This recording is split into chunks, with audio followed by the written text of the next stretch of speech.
انگریز جانتا تھا کہ اسے تشدد سے ختم نہیں کیا جا سکتا، اسے مذہب سے ختم کیا جا سکتا ہے۔ اور مسلمانوں کا عقیدہ یہ تھا کہ آخری زمانہ میں امام مہدی کا ظہور اور حضرت عیسیٰ علیہ السلام کی آسمان سے تشریف آوری ہوگی، ان کا نزول ہوگا۔ یہاں یہ سمجھا گیا کہ ایک ایسا مہدی اور مسیح موعود آ جائے جو ان کے جذبہ انتظار کی بھی تسکین کر دے اور جہاد کے خطرے کو بھی انگریزوں سے دور کر دے۔ یہ تھی اس تحریک کی وجہ تخلیق، یہ تھا وہ مقصد جسے مرزا صاحب نے پورا کرنے کی مضمون کوشش کی۔ ہم نہیں کہتے، ہنٹر نے اپنی کتاب میں اس کی تفسیر کا ذکر کیا ہے۔ مرزا صاحب کے تمام دعویٰ کا منتہا یہ تھا کہ جہاد کو حرام قرار دے دیا جائے۔ ان کی کتاب اربعین جلد 4 صفحہ 15 اس کے حاشیہ میں مرزا صاحب نے لکھا ہے، جہاد یعنی دینی لڑائیوں کی شدت کو خدا تعالیٰ نے آہستہ آہستہ کم کیا۔ حضرت موسیٰ کے وقت اس قدر شدت تھی کہ ایمان لانا بھی قتل سے بچا نہیں سکتا تھا، اور شیرخوار بچے بھی قتل کیے جاتے تھے۔ پھر ہمارے نبی صلی اللہ علیہ وسلم کے وقت میں بچوں، بوڑھوں اور عورتوں کا قتل کرنا حرام کیا گیا۔ پھر بعض قوموں کے لیے بجائے ایمان کے صرف جزیہ دے کر مواخذہ سے نجات پانا قبول کیا گیا۔ پھر مسیح موعود کے وقت قطعاً جہاد کا حکم موقوف کر دیا گیا ہے۔ پھر اس کی تشریح میں صفحہ 47 پہ لکھتے ہیں، آج سے انسانی جہاد جو تلوار سے کیا جاتا تھا خدا کے حکم کے ساتھ بند کیا گیا۔ اب اس کے بعد جو شخص کافر پر تلوار اٹھاتا اور اپنا نام غازی رکھتا ہے اور اس رسول کریم صلی اللہ علیہ وسلم کی نافرمانی کرتا ہے جس نے آج سے 1300 برس پہلے کہا تھا مسیح موعود کے آنے پر تمام تلوار کے جہاد ختم ہو جائیں گے، سو اب میرے ظہور کے بعد تلوار کا کوئی جہاد نہیں، ہماری طرف سے امان صلح کاری کا سفید جھنڈا بلند کیا گیا۔ قرآن کریم میں مسلمانوں کو ایک حکم دیا گیا ہے کہ تم خدا کی اطاعت کرو، رسول کی اطاعت کرو، اور تم میں سے جنہیں کچھ اختیار سونپ دیے جائیں ان کی اطاعت کرو، مگر وہ ان صفحات کے مومنین ہوں،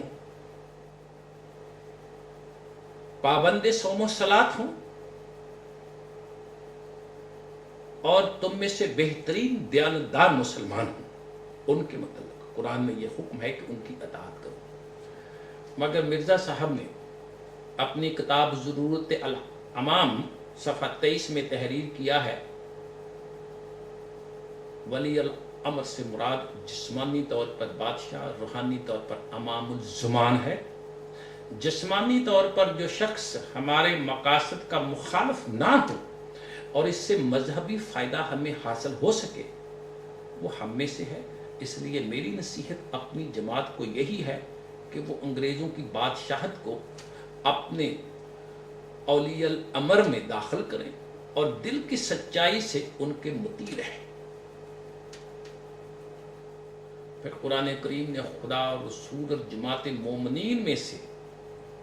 ان افسران متحد کی اطاعت کو فرض قرار دیا تھا،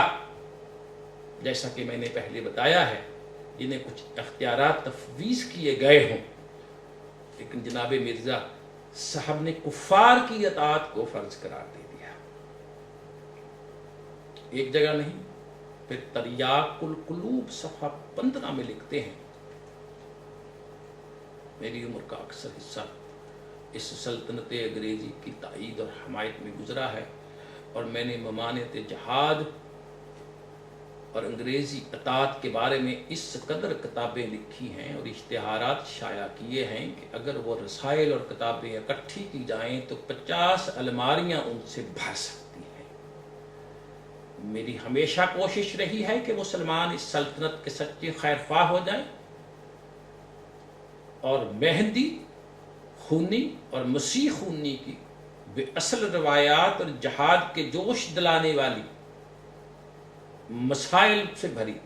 جو احمقوں کے دلوں کو خراب کرتے ہیں، ان کے دلوں سے معدوم ہو جائے۔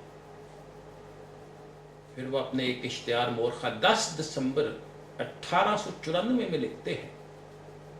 اور یہ بات تبلیغ رسالت جلد سوم صفحہ 196 میں بھی موجود ہے۔ میں 16 برس سے برابر اپنی تالیف میں اس بات پہ زور دے رہا ہوں کہ مسلمانان ہند پر اطاعت گورنمنٹ برطانیہ فرض اور جہاد حرام ہے۔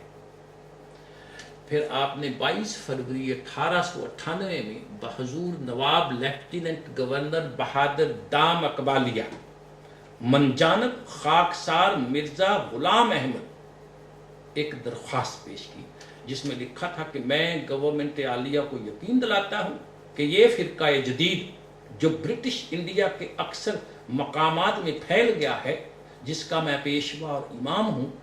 گورنمنٹ کے لیے ہرگز خطرناک نہیں ہے، اور اس کے اصول ایسے پاک صاف امن بخش صلح کاری کے ہیں کہ تمام اسلام کے موجودہ فرقوں میں اس کی نظیر گورنمنٹ کو نہیں ملے گی۔ میرے اصولوں اور اعتقادوں اور ہدایتوں میں کوئی امر جنگ جوئی اور فساد کا نہیں۔ میں یقین رکھتا ہوں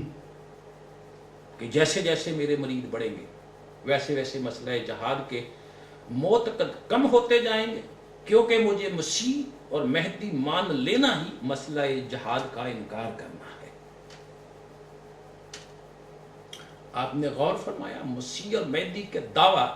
اور قرآنی حکم جہاد کی تنسیخ کا مقصد کیا تھا؟ مسلمانوں کے دل سے جہاد کا خیال ختم کر دیا جائے۔ پھر آپ اشتہار تبلیغ رسالت جلد 9 صفحہ 82 اس میں بھی فرماتے ہیں، یاد رہے مسلمانوں کے فرقوں میں سے یہ فرقہ جس کا مجھے خدا نے امام اور پیشوا رہبر مقرر فرمایا ہے، ایک بڑا امتیازی نشان اپنے ساتھ رکھتا ہے، اور وہ یہ کہ اس فرقہ میں تلوار کا جہاد بالکل نہیں اور نہ اس کی انتظار ہے، بلکہ یہ مبارک فرقہ نہ ظاہری طور پر نہ پوشیدہ طور پر جہاد کی تعلیم کو ہرگز جائز نہیں سمجھتا۔ پھر ستارہ کیسرا ملکہ کے لیے کتاب لکھی ہے، صفحہ نمبر 3، وہ فخر سے لکھتے ہیں، لاکھوں انسانوں نے جہاد کے وہ غلیظ خیالات چھوڑ دیے جو نافہم ملاؤں کی تعلیم سے ان کے دلوں میں تھی۔ یہ ایک ایسی خدمت ظہور میں آئی ہے، مجھے اس بات پر فخر ہے کہ برٹش انڈیا کے تمام مسلمانوں میں سے اس کی نظیر کوئی مسلمان دکھا نہیں سکا۔ پھر تبلیغ رسالت جلد 6 صفحہ نمبر 52 لکھتے ہیں، میں اس گورنمنٹ محسنہ کے زیر سایہ ہر طرح سے خوش ہوں، صرف ایک رنج، درد اور غم ہر وقت مجھے لاحق ہے، جس کا استغاثہ پیش کرنے کے لیے اپنی محسن گورنمنٹ کی خدمت میں حاضر ہوا ہوں، اور وہ یہ کہ اس ملک کے مولوی مسلمان، ان کی جماعت کے لوگ حد سے زیادہ مجھے ستاتے ہیں اور دکھ دیتے ہیں۔ اور اس کے بعد سرکار عالی سے کہا کہ ہم جو آپ